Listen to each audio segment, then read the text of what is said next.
To tie in this haircut, I think having a haircut and having, your dreads look nice is important, because the last thing that you want is your style or, your hair to bring down your self-esteem when you're going through an interview, Yeah, and I think that it's branding as well, man. Like, I mean, you are your brand. Yes, yep.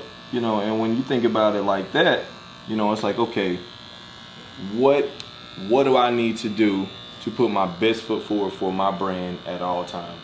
Exactly. And that, and that's what I'm always thinking about. So even like, with my new job, with Hope Harbor, and being a director there, like, I'm always trying to dress the part, because I got to get out and I got to raise money and stuff like that. Yeah. And if I'm not dressed in a certain way, sometimes first impressions are everything in the United States. Oh yeah, absolutely. You think about this.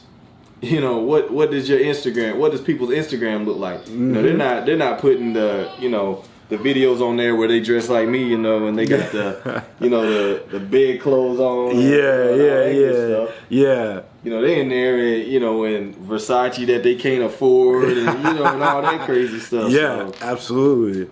And even some of the celebrities that I know. Yep. And they're buying these cars and stuff that they can't afford. Yep. And flexing on on all of their social media platforms, but when they do that, they're able to get more followers. Yep. Just because they showed a video of them pulling up in front of a nice house. In a rented Lamborghini. Or in a rented Lamborghini. Yeah. So I think it's always that tie of, having that first impression, but like knowing who you are. Yeah. Like for me, I know that I'm Bobby, a child of the king. Right. And that comes first.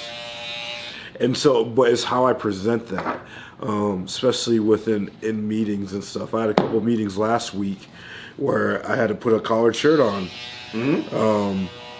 because I knew that I was meeting with clients that, don't know me very well, don't know what I can bring to the table, and so I had to look more professional. Right. And and there's some people that, some people would argue and say that the customer is always right. So you want to, try to mold who you are to the customer, but that's not necessarily always true, because the customer is not always right. Yeah. But the customer's opinion counts. Yes. And the customer's opinion can make you a lot of money or can make you a little bit of money. Yeah. So whenever you go into one of these meetings, I think it's, I want to go into a meeting and be taken serious instantly. Yes, absolutely. When you step into a room, and this is the cool thing that, your appearance can do for you. When you step in the room, your presence should demand an explanation. That's something that my dad taught me a long time ago. He's like, man, when you step into a room, like, people should really be asking questions like, okay, is it a special occasion? Like, why is John here? Like, what's going on? Yep. And when you can demand that from from other people, it puts you in a position to demand more, to ask for more. If I was going to go do a speaking engagement at for a Fortune 500 company, I'm not going to walk in with sweats on. Not unless I'm coming in to talk to them about, working out. Yep. Does that make sense? Yeah, absolutely. So you do know that I used to have dreads, right? Yeah, that's why I asked you. And even, going to Winston-Salem State. Yeah. At HBCU. But, I went to Winston-Salem State, and in our business department, you know, a lot of people had dreads, but there were some guys that didn't. Yep. You know, and I remember meeting with one of my professors, and he was saying, man, you know, he said sooner or later you're gonna have to learn to play the game. And I just remember him saying that, and he was like, play the game. I'm like, man, but I ain't fake, man. I ain't, you know, I ain't no phony, man. I ain't playing the game. I ain't doing this, I ain't doing that. But he's like, it's all a game. Mm-hmm. It's all a game. Yep, absolutely. You know, and the more that I realized that, you know, that it is a game, and there is, you know, a way that the game is played. You know, just like everything that we do, you think about social media. Right? Yep. There's a game that is played. You know, the algorithms and different stuff like that. There's a game, I mean, that is played. And if you can have the best content ever, but if you don't know how to play that game, That's so true. you're not gonna be successful at it. No. I don't care who you are, because you're not an anomaly. Yeah.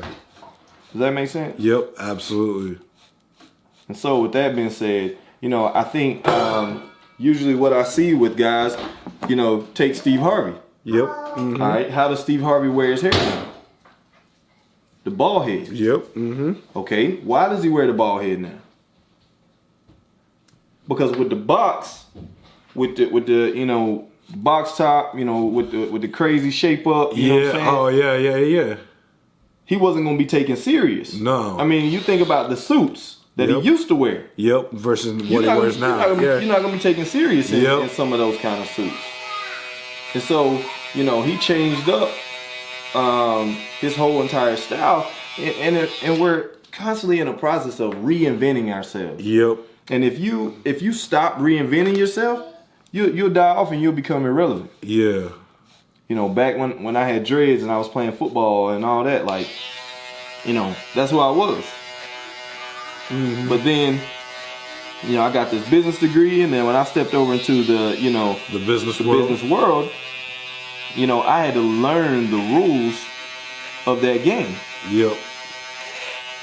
And it's not selling out. It's not, you know, not being true to yourself and stuff like that. But it's really you finding the best version of yourself and becoming that.